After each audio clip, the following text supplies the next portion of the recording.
Muy buenas noches, comunidad.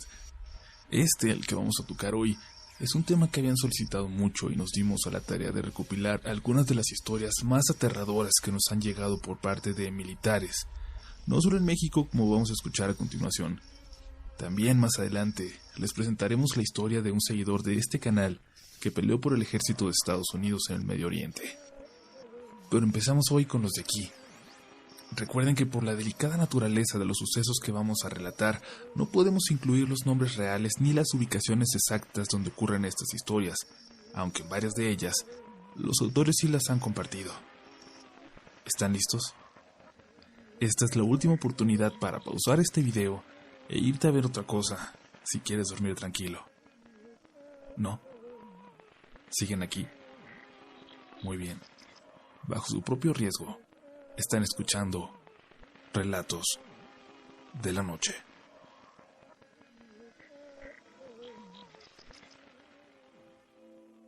Mi historia es muy cortita tal vez, pero quiero compartirla con ustedes. Es de esas tantas cosas que me pasaron los años en que fui soldado. Esto pasó saliendo de Ensenada, en Baja California, en una carretera hacia Tecate, donde teníamos un puesto de inspección. En una ocasión, de madrugada, vimos que un carro se acercaba a gran velocidad y nos pusimos en alerta. Se trataba de una señora y una muchacha. Estaban llorando, muy asustadas, estaban como en estado de shock. Decían que acababan de ver un accidente. Un carro que se volteaba y cómo había quedado gente en la carretera. Habíamos varios elementos en la zona, así que nos dieron la orden de acudir a ayudar en lo que llamaban a los servicios de emergencia. Llegamos al punto en que nos señalaron. No había nada. Ninguna señal de un accidente o de los accidentados. Llegaron detrás de nosotros las mujeres que nos habían avisado y se frenaron. Bajaron del carro y gritaban desesperadas que por ahí tenían que estar. Caminaban como locas por todos lados en busca de alguna señal, pero no había nada. Yo me enojé bastante con ellas y me acerqué para preguntarles de qué diablos se trataba eso. Sentía que podían estar de acuerdo con algún grupo de malandros para distraernos y separarnos, dejar débil el retén, pero se empezaron a asustar mucho. Me juraron que no se trataba de nada de eso y cuando más enojado estaba, un compañero me agarró del hombro y me calmó. Las mujeres se subieron a su carro y se fueron. El compañero me pidió que caminara con él. Nos alejamos unos 50 metros del vehículo y luego alusó hacia varias cruces al lado del camino, que aún deben estar ahí, por si alguien llega a pasar por el lugar. Eran de esas cruces que señalan el lugar de un accidente. Al parecer una familia, con niños. Regresamos al retén y les comentamos que era falsa alarma, que no había ningún percance. Por alguna razón, la ambulancia nunca llegó. A los días, platicando con el señor de una tienda que estaba casi frente al puesto que teníamos, me dijo que no era raro que alguien llegara muerto de miedo a la tienda o al retén en la madrugada, diciendo que acababa de ver un accidente horrible, con cuerpos en la carretera. Siempre en el mismo lugar, siempre condenado a repetirse ante los ojos de algún infeliz demasiado sensible que pasaba por ahí.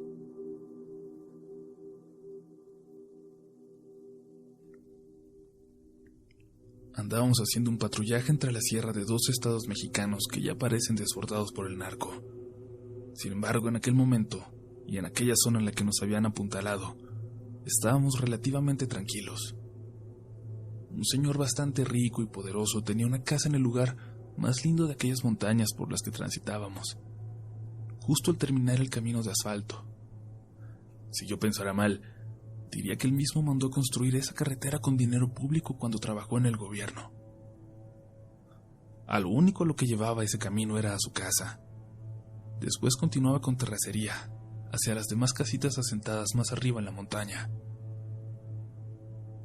Algún amigo le llamó, diciendo que hombres extraños se habían acercado a su casa y nos terminaron enviando a nosotros una patrulla de 8 hombres, solo para hacer acto de presencia y darle un poco de seguridad. En realidad nuestro comandante lo hizo regañadientes. Era dar una vuelta y volver, tan solo para que nos viera. Pero luego al llegar, recibimos instrucciones. Nos ordenaban que nos quedáramos en la zona hasta una nueva indicación.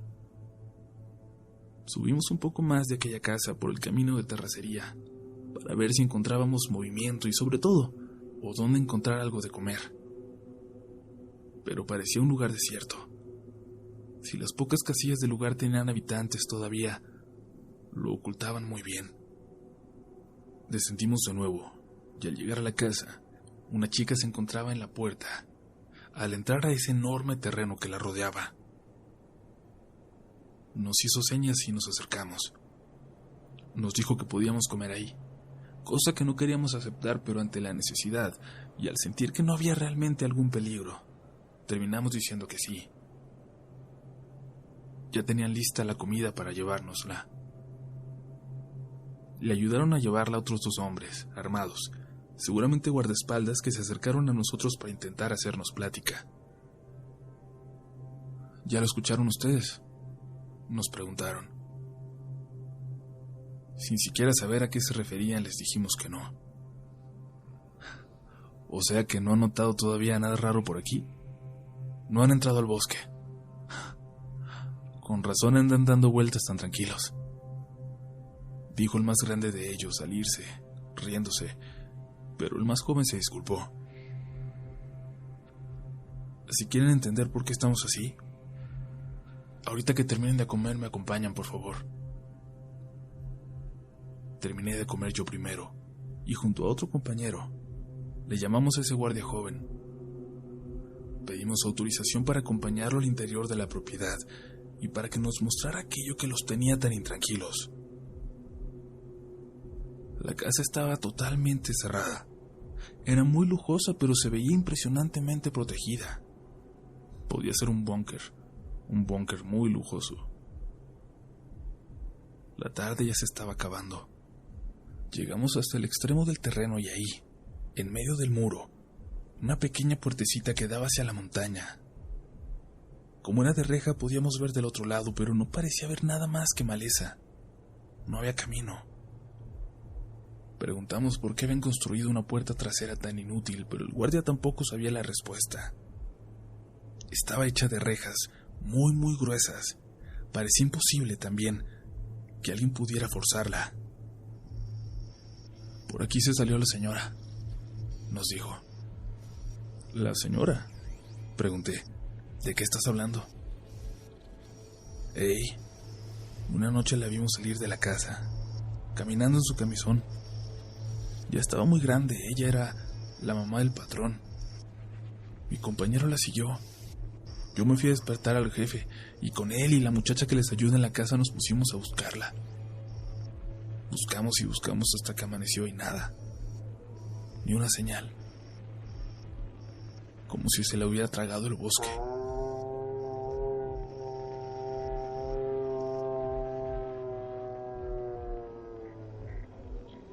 Un sonido desde el bosque nos interrumpió. El muchacho, como del susto, empezó a soltar lágrimas intentando que no se le notara. Ve, ahí anda. No se veía absolutamente nada por esa puerta, y el resto del bosque, aunque lleno de árboles, parecía ser ya solo una mancha negra. Era una noche muy oscura. Vamos a buscarla, le dije. ¿Por qué no la han dejado entrar? No, jefe, no entiende, me contestó. De que se fue la señora ya pasaron muchos años. Pero de que anda algo allá afuera, anda algo. Primero la vieron las niñas desde allá arriba, de su cuarto. Dijeron que su abuelita andaba caminando entre los árboles. No les creían hasta que le tocó escucharla al patrón. Y luego nosotros. Y ya, últimamente, ha sido cosa de todos los días. ¿Ah, sí?, le dije. ¿Y por qué se asustan hasta ahora, si escuchan eso todos los días? Es que anoche nos abrieron esta puerta, jefe. Volteamos a verla de nuevo. Era evidente que la cadena que le aseguraba ahora era nueva. Era evidente también que el dueño de la casa no podía mover a su familia de ahí. Las niñas estaban enfermas y tenían que recuperarse. ¿Y qué hizo? ¿Qué hizo cuando se asustaron por ese espectro que rondaba la casa? Hablarle a uno de sus amigos funcionarios, diciendo que habían visto hombres armados por la zona para que enviaran vigilancia. Yo, la verdad, estaba muy enojado y se lo dije rápidamente a mi superior. Se comunicó por radio, pero nos volvieron a indicar que no abandonáramos el lugar hasta nuevo aviso. ¡Hey! Gritó un compañero de repente y apuntó su arma hacia la oscuridad, dando pasos hacia adelante. Nuestro vehículo estaba estacionado justo al lado de la carretera, a la entrada de la casa, y mi compañero se acercaba hacia los árboles. «Anda alguien ahí», nos dijo, y todos adoptamos una formación de defensa. Iluminamos hacia los árboles, hacia el bosque, pero no vimos nada. Luego procedimos a hacer una revisión de la zona. Recorrimos todos los alrededores de la casa. Yo encontré la puerta de reja en medio del muro, pero por la parte trasera. Aquellas ramas que hace un momento no dejaban ver nada por la parte de adentro habían sido dobladas. Parecía que alguien había caminado desde el bosque hasta esa puerta, pero parecía que lo habían hecho un momento antes. El compañero descubrió aquello que había visto como una mancha blanca, como una mujer con vestido. ¿O un camisón?, le pregunté, pero solo me miró extrañado sin contestar. Todos sabíamos que había algo raro, se respiraba en el ambiente. Recibimos la indicación de regresar al cuartel. Me despedí del guardia con el que habíamos platicado. Ni modo, compadre. Ustedes saben que no tendríamos ni por qué estar aquí. Subimos al vehículo y yo comenzaba a reflexionar. De hecho, estaba pensando en cómo le iba a platicar esto a mi mujer, aficionada a las cosas de fantasmas y quien me presentó este canal. A veces, pensaba, la imaginación de la gente es fuerte. O la culpa, quizás. ¿Quién sabe qué haya pasado con esa señora? Los misterios detrás de una desaparición tan extraña. Pero eso no explicaba cómo un compañero que no había escuchado la historia lo hubiera visto.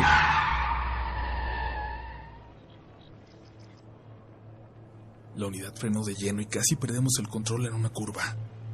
Un compañero se dio un buen golpe y paramos para atenderlo. El chofer y el copiloto estaban seguros de lo que habían visto. A una señora como en camisón que cruzaba la carretera a toda prisa al salir de una curva.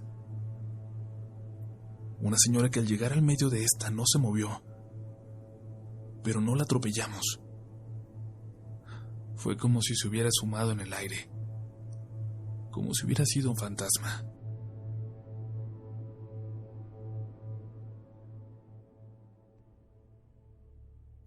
Hola, buenas noches, comunidad.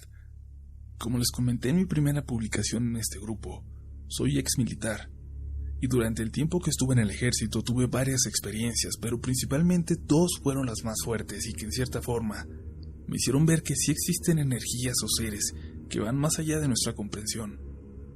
Disculpen si es un tanto largo mi relato, pero es que se me viene a la mente todo lo acontecido y trato de describir a detalle lo que viví. Es importante aclarar que hasta el día de hoy no he buscado ayuda de ningún tipo para superar esto totalmente, aunque a veces creo que es necesario, pero me gana el temor de volver a experimentar estas cosas.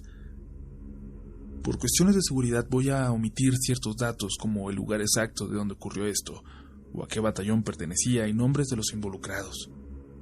El inicio se remonta a una de las tantas operaciones de erradicación en la sierra.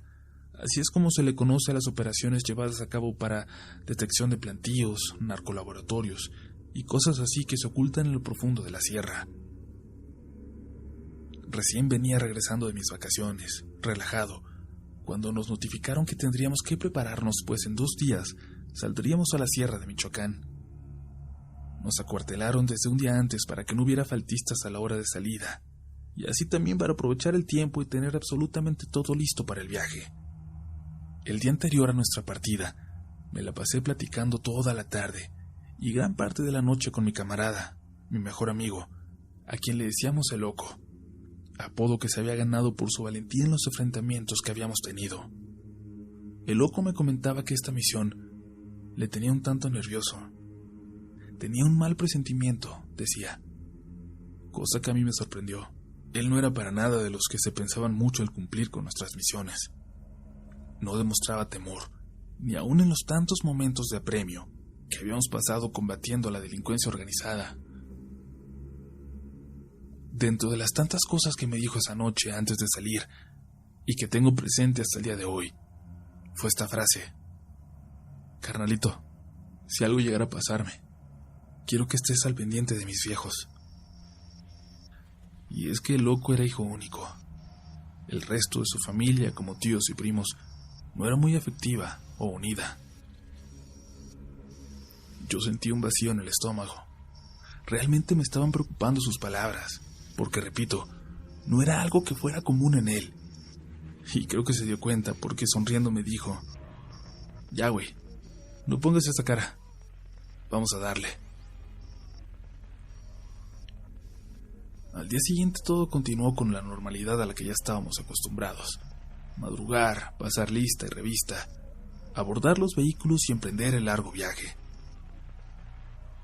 Después de un par de horas de camino pasamos por un pueblito a las orillas de Veracruz. El convoy se detuvo y aprovechamos para pasar a unos baños y comer algunas tortas que nos habían preparado para el camino. Como era de costumbre, y es que olvidé mencionar que pertenecíamos al mismo pelotón, el loco iba cercano a mí. Descendimos del vehículo y nos acercamos a una señora humilde que estaba vendiendo tamalitos. Y ahí empiezan las cosas extrañas a las cuales hace años yo era tan escéptico. Compramos un par de tamales que nos comimos rápidamente.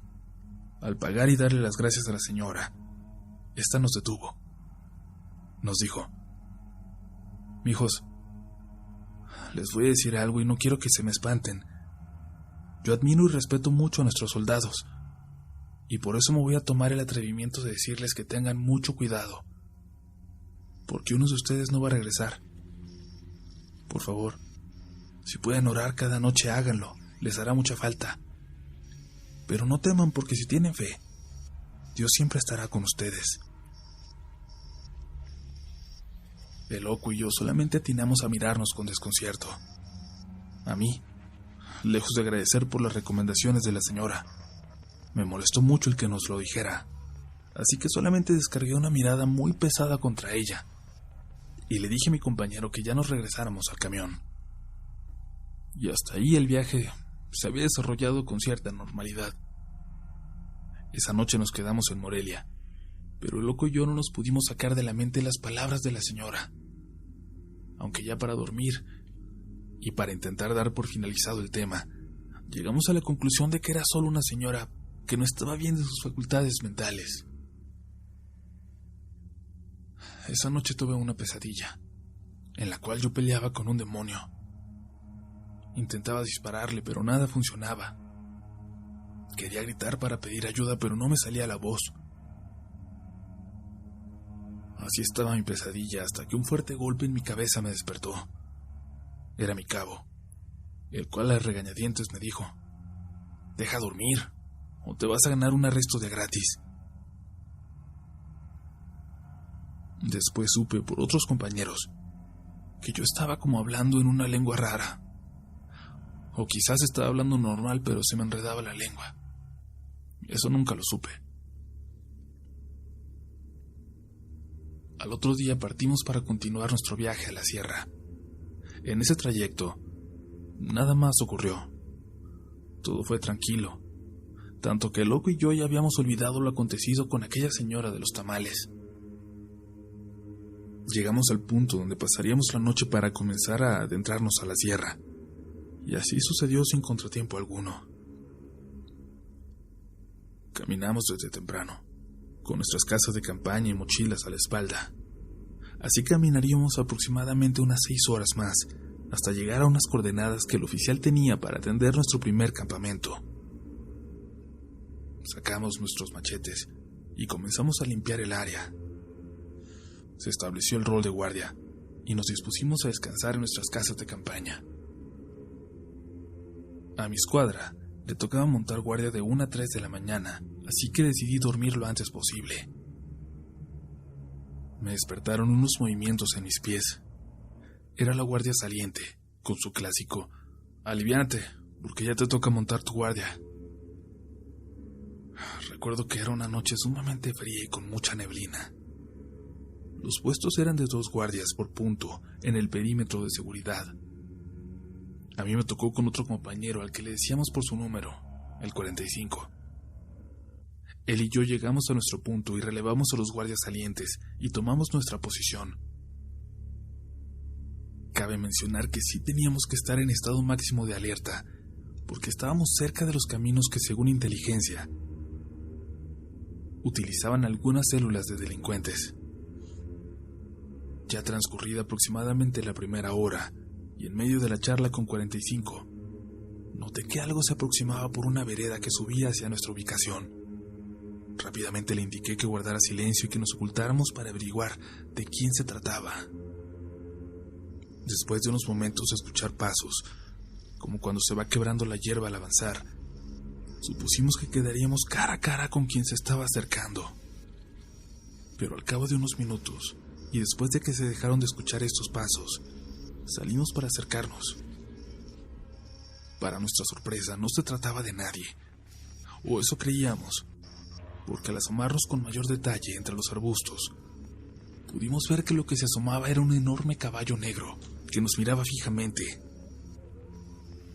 45 y yo nos quedamos paralizados de la impresión, y ese imponente caballo negro solamente dio media vuelta y se internó de nuevo en el bosque.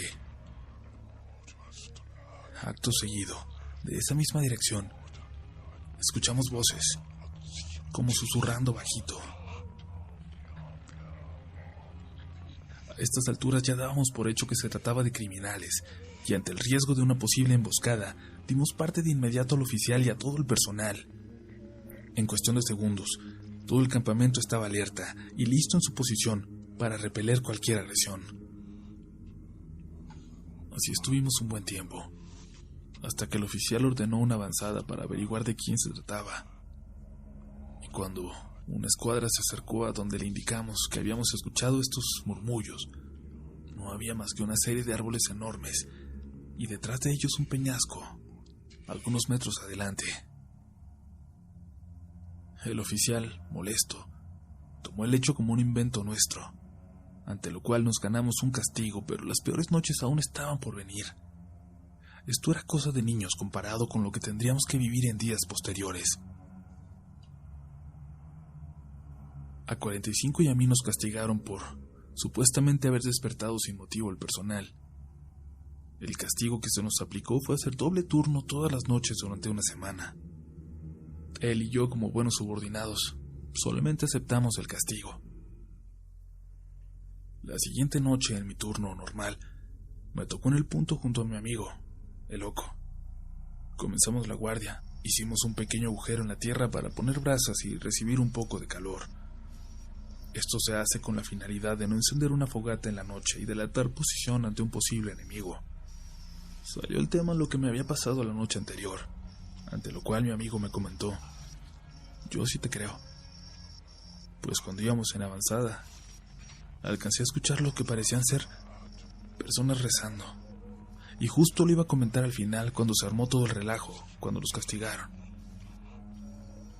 No sé qué son, pero de algo estoy seguro.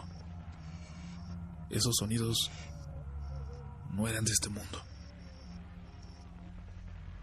Esas palabras me reconfortaban en cierta manera, ya que me hacían saber que no estábamos locos, y que 45 y yo no habíamos sido los únicos en escuchar eso. En este punto es importante aclarar que el pueblito más cercano a nuestra posición estaba aproximadamente a unas 4 horas caminando, así que no se trataba de algo muy común que pasara gente de madrugada, y mucho menos hacia la parte alta de un cerro rodeado de peñascos en su mayor parte. En eso estábamos, platicando de nuestros días, tratando de bromear para que el ánimo no decayera. Él me platicaba de su familia y yo de mis planes y cosas así. De repente, y nuevamente en dirección al peñasco que no había tenido a la vista fácilmente la noche anterior, se escucharon movimientos entre los arbustos. El loco y yo nos quedamos viendo uno al otro. Nos levantamos del tronco donde estábamos sentados junto al calor de las brasas. Avanzamos con mucho sigilo unos 2 metros cuando el loco me colocó una mano en el pecho y me dijo: tú detrás de mí, cubre la espalda. Y así fuimos avanzando hasta que llegó el punto donde comenzaba el peñasco. La espalda del loco rozaba ligeramente con la mía, y en un movimiento que duró un par de segundos, el loco se asomó. No sé qué habrá visto, pero solamente exclamó con voz entrecortada y llena de pánico: «¡No mames! ¡No mames!». Salió corriendo y me jaló de la fornitura tan fuerte que casi me tira, hasta que volvimos a nuestro punto de guardia. Ahí rápidamente sacó su ánfora y comenzó a tomar agua desesperadamente y con su respiración agitada como si acabara de terminar una carrera de muchos kilómetros. Yo insistía preguntándole que qué había pasado, qué había visto, pero al no obtener respuesta de su parte, decidí empuñar bien mi arma para agarrar más valor y dirigirme también hacia ese lugar. El loco me detuvo, me tomó fuertemente del brazo y con sus ojos rojos por el reflejo de las brasas, por lo cual me di cuenta de que le salían lágrimas, me hizo señas con la cabeza como desaprobando lo que yo pretendía hacer. Lo miré con detenimiento, y al ver su estado, decidí quedarme junto a él y estar lo más atento posible. Cualquier cosa, lo que sea que haya visto, no habrá sido algo que debía tomarse a la ligera, para haber puesto de esa forma al soldado al que considerábamos el más valiente de toda la sección, aquel que en los enfrentamientos parecía desafiar a la muerte al hacer maniobras arriesgadas que nos llevaban a obtener mucha ventaja en contra de los enemigos de los cárteles. Ver a un militar experimentado así, sentado con lágrimas en los ojos, sin poder articular palabra alguna, me puso muy nervioso. Sentí como un frío recorría desde mis pies y subía por mi columna vertebral. Decidimos no dar parte de nada por temor a que se repitiera lo de la noche anterior, además de que ambos sabíamos que eso no era cosa de narcotraficantes, era algo a lo que no nos habíamos enfrentado.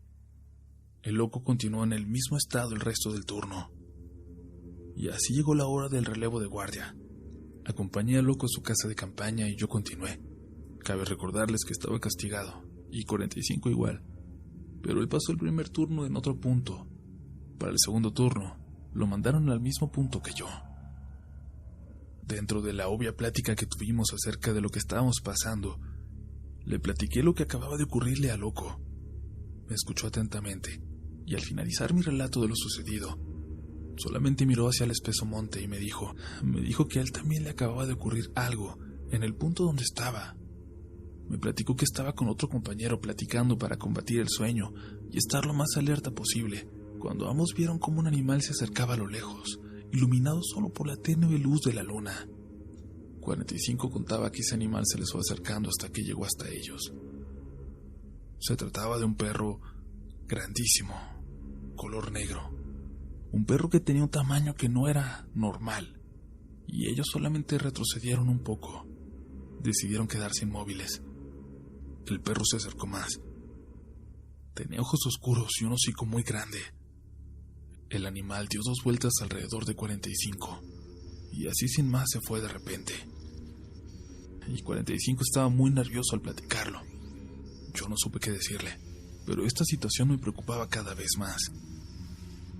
Al día siguiente, el traca, como se le conoce al encargado de cargar el radio, lo cual parece como una caja muy pesada que se tiende con una muy larga antena para comunicarse con el puesto de mando, recibió instrucciones para que el oficial entrara a una conferencia urgente en el radio. Después de un buen rato que duró esta, el oficial reunió a todo el personal, en tono muy serio. Nos indicó que nos preparáramos porque inteligencia nos estaba indicando que se había localizado a un mando importante de los narcos y que el grupo más cercano éramos nosotros, aproximadamente 70 elementos. Las indicaciones eran interceptarlo y la orden era muy clara: acabar con el enemigo. Es de importancia también aclarar que en el ejército suceden cosas de este tipo, de la clase de cosas que jamás salen a la luz, ni a la opinión pública. Después de la plática que nos dio el oficial, inmediatamente nos dispusimos a preparar nuestras cosas y a partir a las coordenadas que nos habían dado. Caminamos aproximadamente 2 horas entre los árboles. Batallamos entre toda la vegetación debido a que obviamente no usaríamos las veredas o pequeños caminos. Teníamos que llegar por sorpresa al punto donde encontraríamos al enemigo. Y así llegamos al sitio indicado por el oficial al mando. Era la punta de un pequeño cerro que quedaba casi al frente de otro pequeño cerrito. En ese se encontraban los delincuentes. Íbamos con total cuidado de no ser descubiertos, pero en un momento No supimos cómo, pero se percataron de nuestra presencia, y así inició un intercambio de disparos con armas de alto poder. Adoptamos posiciones para repeler el ataque. Los ruidos de las granadas y de armas de grueso calibre me ensordecían. Por el destino, por coincidencia o no sé por qué, yo me tendí y a mi lado estaba 45. Y pasaron unos 3/4 de hora de esa escena como sacada de una película de guerra. Yo escuchaba gritos de ambos lados. Ya habían herido a algunos compañeros. Volteé y a mi lado seguía tendido 45, murmurando palabras que no pude distinguir nunca, como si tuviera una plática en voz baja. Y de repente, y sin esperarlo, él se levantó y de inmediato recibió un impacto que lo mandó hacia atrás. Me arrastré hacia él. Luego vi algo horrible. Su rostro. Le habían dado en el rostro. Para esos instantes, nos percatamos que justo detrás de nosotros se estaba acercando otro grupo de gente armada para rodearnos. Mis compañeros estaban desesperados. Pensamos, sin duda, que había llegado nuestro fin. Se acercaban cada vez más y nosotros ya teníamos varias bajas y muchos heridos. Llegaron a un punto donde parecía inevitable nuestra total derrota. Y en esos momentos que pensamos que eran los últimos de nuestras vidas, vimos cómo comenzaron a retroceder. Se miraba algo caótico en sus movimientos. Parecía que estaban desesperados. Incluso al correr, algunos no alcanzaron a subirse a sus camionetas porque los dejaron sus conductores. Nosotros solamente observábamos las acciones y el tracker inmediatamente informó la situación y pidió apoyo. Cuando estuvimos seguros de que ya no había quedado nadie cerca de estos delincuentes, nos movimos para evaluar los daños. Yo no veía a mi amigo loco por ninguna parte. Nos dividimos en pelotones y seguía sin aparecer, así que comenzamos a buscarlo. Para esto, el personal de sanidad junto a otros elementos estaban dando parte de heridos y bajas nuestras. Una escena trágica, lamentable. Nosotros proseguimos a la búsqueda de nuestro compañero, a quien una vez más habíamos visto actuar con todo el valor que lo caracterizaba. Después de unos minutos, un compañero gritó que lo había encontrado y rápidamente corrimos hacia él. Y ahí estaba el loco agazapado, al pie de un árbol, temblando y murmurando: «Viene por mí, viene por mí, viene por mí». Era lo único que decía. Nuestro sargento lo levantó y le preguntó: «¿Quién viene?». Pero el loco no paraba de repetir lo mismo. Esas fueron las últimas palabras que escuché de mi buen amigo. Después de eso volvimos a la base y nos ordenaron volver a nuestro batallón de origen. El loco fue trasladado en una ambulancia pues presentaba fiebre y alucinaciones. Gritaba como de dolor, pero ya no articulaba palabra alguna. Con él se llevó el secreto de lo que vio aquella madrugada, aquello que no dejó que lloviera. Y a veces pienso que él también se percató de lo que hizo correr a los delincuentes. ¿Qué lo pudo haber puesto así aquella vez que compartimos guardia? ¿Qué vieron los delincuentes que prefirieron huir cuando ya tenían prácticamente asegurada su victoria sobre nosotros? Días después, y al llegar a nuestro batallón, nuestro pelotón decidió acompañar al capitán, encargado de llevar la bandera y la triste noticia a la esposa de 45. Son momentos desgarradores. Ver a una familia deshecha con estas noticias, y por respeto no voy a entrar más en detalles, pero regresamos al batallón solo para recibir otra noticia triste. El loquito, mi camarada, había fallecido. Dijeron que en el hospital donde murió, la enfermera que estuvo con él en sus últimos instantes, escuchó que dijo: «Ahora viene por él». Acto seguido, dio un suspiro largo y murió con un pequeño rosario en su mano derecha. Contar lo que sucedió después sería involucrar parte de la privacidad de mi amigo, y eso lo respeto mucho. Pero desde entonces no dejo de frecuentar a sus padres, personas humildes y muy nobles. Al día de hoy no dejo de tener pesadillas, siempre la misma. En mis sueños, un demonio me ataca, a veces solo y a veces entre varios como él. He perdido la cuenta de cuántas veces he tenido este sueño. A veces me siento cansado de esta situación y pienso en la idea de recurrir a ayuda, pero tengo mucho miedo de volver a vivir situaciones como en el pasado e involucrar a personas que quiero. Pero es fuerte el temor de vivir con esto y no poder superarlo.